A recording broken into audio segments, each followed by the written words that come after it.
Back on a busy Monday. Dana Pias with us from Compassionate Care Hospice. November is National Hospice Month. Yes. So Dana, welcome. Thank you for having me. Why Go ahead. Hospice care. Yeah, simply want to tell the community, a lot of people do not know that November it has been declared as National Hospice Month. And we just simply want to get the word out about what that is. We actually have a month that celebrates and raises awareness of the type of care that hospice provides. And the theme for this year is Know Your Options. Yeah. And that can, of course, encompass a lot of things, but that's the theme for National Hospice Month. Know your options. Go into that a little bit. What does that mean? Okay. I think we take for granted, I know as healthcare professionals, we take for granted that when you're dealing with an illness, you do know what your options are. And as we are in the community and we provide this type of care, we realize that people really don't know because they hope it's something that they never will have to deal with. Right. Or you just kind of ignore it and exactly, and Yeah. maybe it'll go away. You know, it happens to someone else, it doesn't happen to me. And so we want people to know what their options are. We hear the terms palliative care, we hear hospice, we hear life-limiting illness. What are You the know, differences? So this is the time that guess we learned that. Exactly, to get to have information, even if you're not quite ready for it, to have that information under your belt for when you do need it. Dana, when I think of hospice, I think of end-of-life care, but it's much more than that.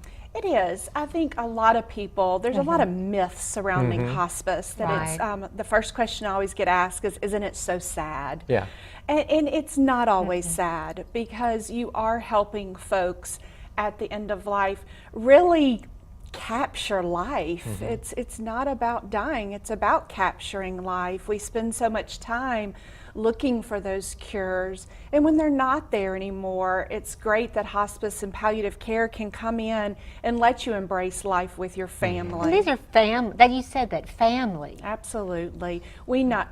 The patient is a part of what we do, Right. but certainly the family is even a huger part of what we do. Absolutely. You have a number of events We have several coming up events. this month, right? It was amazing to see. I know I'm a day late. Last night we had a memorial service for our families and had over 150 people in attendance, and it was a beautiful service.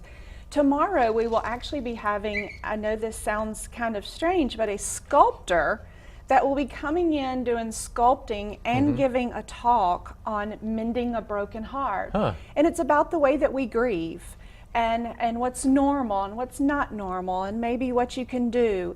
And so Mr. Bob Willis is going to be with us tomorrow at 8:30 in our office at 5417 Jackson Street, and the public is certainly invited to that. It What was a very wonderful informal, concept. very informal. Yeah. And so we're certainly invited to that. And then we just want to publicly give the community, any organization, whether it be private, nonprofit, the opportunity to call our hospice, or probably any hospice I would speak out for, to get education, to get us on your calendar for a number And of how times. hospice can help. Absolutely.